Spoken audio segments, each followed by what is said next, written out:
இந்த வீடியோ பார்க்குறவங்க மறக்காமல் லைக் பண்ணிடுங்க. Mithran TS academy YouTube channel TNPSC group 4 counselling 2025 நடந்துகிட்ருக்கு. டே 1ஓட முடிவில், அதாவது 22 ஜனவரி 2025 இந்த டேவோட முடிவில் வேக்கன்சிஸ் எப்படி ஃபில்லாக இருக்குது, எவ்வளோ ஆப்சன்டீஸ், அதை நம்ம ஷார்ட்டாக பார்க்க போகிறோம். போஸ்ட் டைம் வந்து பார்த்திங்கன்னா விஏஓ அது வந்து 129 வேக்கன்சிஸ் ஃபில்லாக இருக்குது. ஜூனியர் ஸ்டண்ட் வந்து பார்த்திங்கன்னா 257 வேக்கன்சிஸ் ஃபில்லாக இருக்குது. Junior inspector of cooperative society இது வந்து பார்த்திங்கன்னா 11 வேக்கன்சி ஃபில்லாக இருக்குது.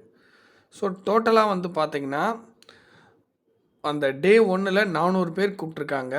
ஸோ மொத்தமாக வந்து 397 வேக்கன்சிஸ் ஃபில்லாக இருக்குது. ஆப்சண்ட் வந்து 3 பேர் ஆப்சண்ட் ஆகிருக்காங்க. இதுதான் வந்து பார்த்திங்கன்னா ஒரு ஷார்ட் ஸ்டாட்டிஸ்டிக்ஸ். ஓகேங்களா?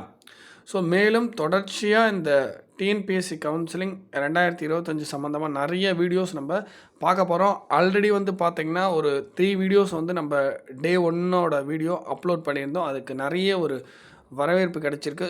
ஸோ கண்டினியூவாக வந்து வீடியோஸ் பார்த்துட்டே இருங்க. டிஎன்பிஎஸ்சியோட அப்டேட் அனைத்தும் வந்து பார்த்திங்கன்னா இந்த கவுன்சிலிங் முடிகிற வரைக்கும் நம்ம கொடுத்துட்டே இருப்போம். இப்போ ஆப்சண்ட், இப்போ நிறைய பேத்துக்கு என்ன டவுட் அப்படின்னா, ஆப்சண்ட் வந்து பார்த்திங்கன்னா ஒரு 3 ஆப்சண்ட் தான் இருக்குது. என்ன சார் நிறைய எதிர்பார்த்தோம், பட் 3 பேர் தான் ஆப்சண்ட் ஆகிருக்காங்க அப்படின்னு நீங்கள் நினைக்கலாம், நீங்கள் வந்து கேட்கலாம். ஓகேங்களா?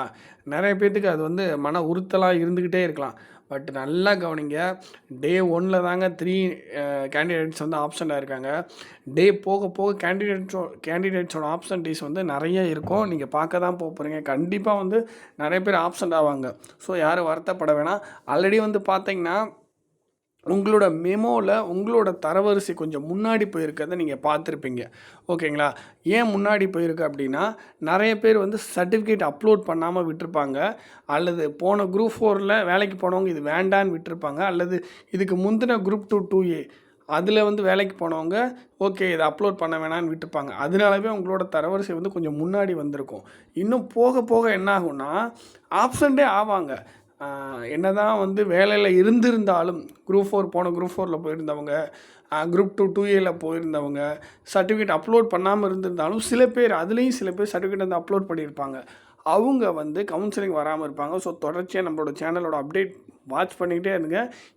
இருக்க அந்த ஆப்ஷன்ட் வந்து அதிகமாகவும் உங்களுக்கு இருக்க பாசிபிலிட்டிஸ் கண்டிப்பாக வந்து அதிகமாக இருக்கும். நம்ம ஆல்ரெடி வந்து இந்த கம்யூனல் ரேங்க் வரைக்கும் ஜாப் கிடைக்கும் அப்படின்ற மாதிரி நம்ம வீடியோஸ் கொடுத்துருந்தோம். அதே மாதிரி இந்த டே வரைக்கும் கிடைக்கும் அப்படின்ற மாதிரி ஒரு சில வீடியோஸ் கொடுத்துருந்தோம். ஸோ அதையும் பாருங்கள். தொடர்ச்சியாக வந்து கவுன்சிலிங் அப்டேட்டை வந்து வாட்ச் பண்ணுங்கள். டிஎன்பிஎஸ்சி அஃபீஷியல் வெப்சைட்டையும் வாட்ச் பண்ணுங்கள். அதே மாதிரி நம்மளோட சேனல் அப்டேட்டையும் பாருங்கள். கண்டிப்பாக வந்து நிறைய ஸ்டாட்டிஸ்டிக்ஸ், நிறைய இன்ஃபர்மேஷன் வந்து நம்ம கொடுத்துட்ருக்கோம். தேங்க்யூ.